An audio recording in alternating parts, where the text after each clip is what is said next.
kami akan membuat podcast tentang perlawanan rakyat Indramayu terhadap Jepang. Nah, sebelum memasuki ke pembahasan, izinkan kami memperkenalkan diri terlebih dahulu. Saya Sinta Nuraini, siswa SMA Negeri 18 Garut. Saya sebagai host di podcast kali ini, dan ini teman saya. Saya Firmansyah, siswa SMA Negeri 18 Garut, tepatnya kelas 11 MIPA 7. Di sini saya sebagai narasumber 1. Saya Fania Firti Sabitul Ajmi, siswa SMA Negeri 18 Garut dari kelas 11 IPA 7. Saya sebagai narasumber 2.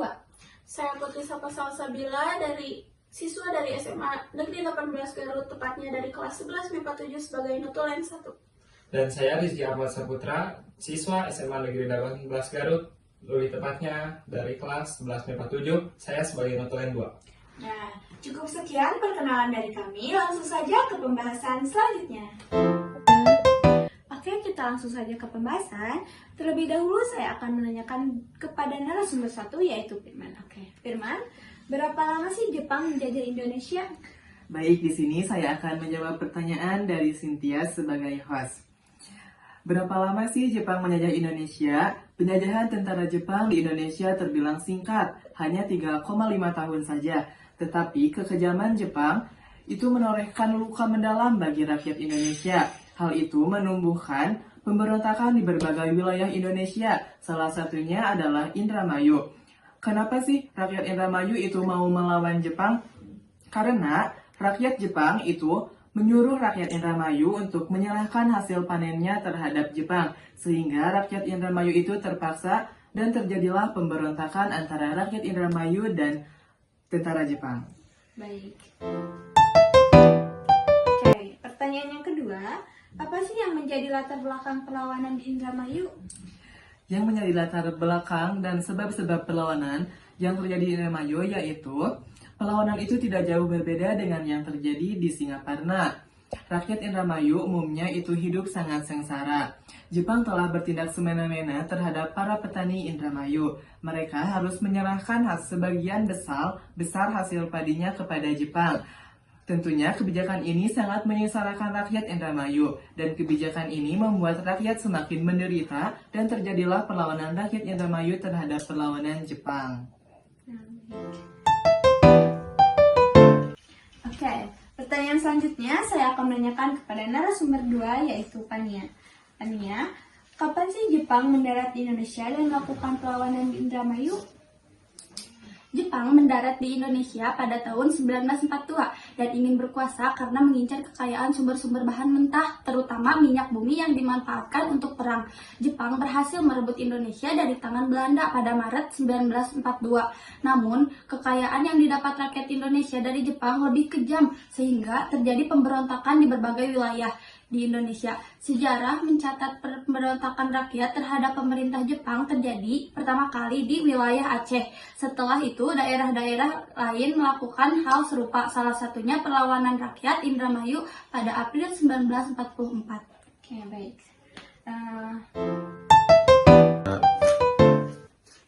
Oke, pertanyaan selanjutnya. Siapa saja sih tokoh yang terlibat dan senjata apa saja yang digunakan dalam perlawanan di Indramayu? Nah, perlawanan rakyat Indramayu terjadi akibat kebijakan pemerintah Jepang merugikan rakyat, yaitu kewajiban menyetorkan sebagian hasil padi yang dipaksa pada rakyat. Perlawanan juga dipicu terjadi karena kerja paksa Rumosa yang menyebabkan rakyat menderita.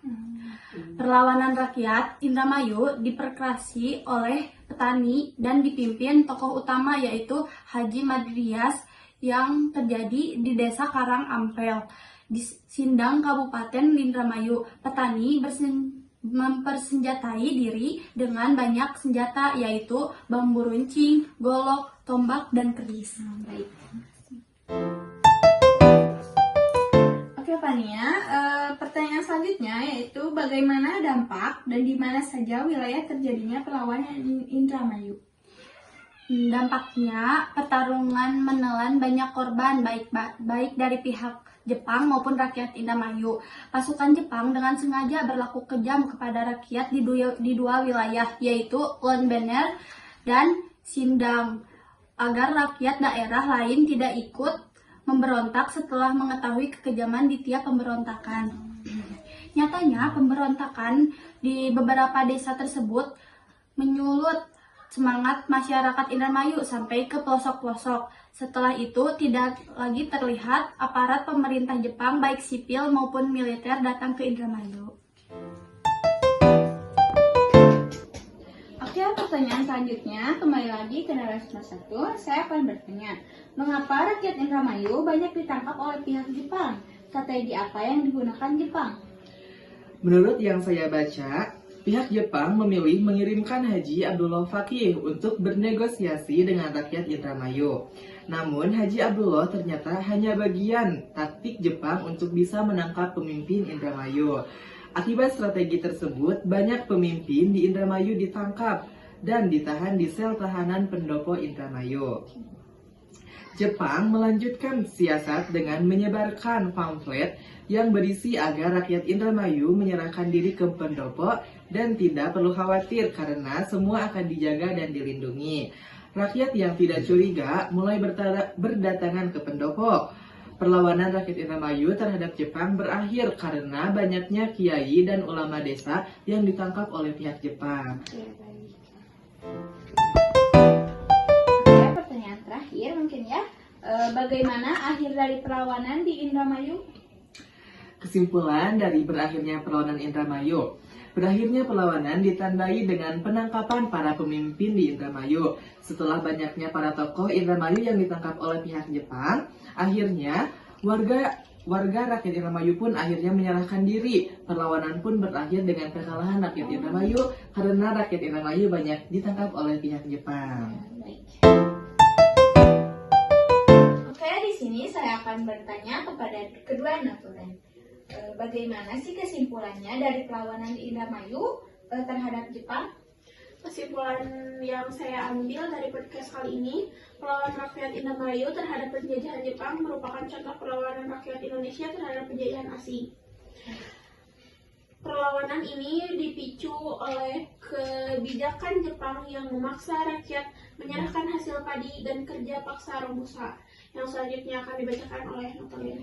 Ya, meskipun perlawanan berakhir dengan kekalahan, namun semangat perlawanan ini tetap hidup dan menjadi inspirasi bagi pejuang kemerdekaan Indonesia.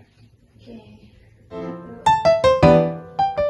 Mungkin cukup sekian pembahasan di podcast kali ini, dan sebelum ditutup podcast kali ini, saya akan meminta kesan dan pesan nih kepada teman-teman semua, yang mulai dari Firman. Tentunya di podcast kali ini saya mengetahui lebih luas banyak wawasan tentang sejarah Indonesia dan semangat juang para pahlawan dahulu yang untuk memperjuangkan Indonesia untuk merdeka. Dan kesan dan pesan saya sangat senangnya bisa mempelajari sebelumnya bagaimana itu perlawanan Indonesia, dan sangat senang juga bisa podcast bersama teman-teman yang lainnya. Kesan dan pesan saya di podcast kali ini seru, menarik, dan menjadi tahu bagaimana Jepang menjajah Indonesia dan menumbuhkan rasa keingintahuan kami terhadap sejarah Jepang melawan Indonesia dan sejarah lainnya. Menurut saya sih luar biasa. Kita patut mencontoh semangat juang Indonesia walaupun tetap kalah, tapi semangat juang Indonesia tetap hidup dan menjadi inspirasi bagi pejuang kemerdekaan Indonesia. Oke, pesan dan pesan kalian sangat bagus-bagus semua, dan semoga di podcast kali ini bisa bermanfaat bagi kalian semua, terutama kalian, terus bisa bermanfaat juga bagi banyak orang di luar sana. Oke, cukup sekian podcast dari kami. Semoga bermanfaat bagi kalian semua yang nonton podcast ini. Terima kasih. Dadah.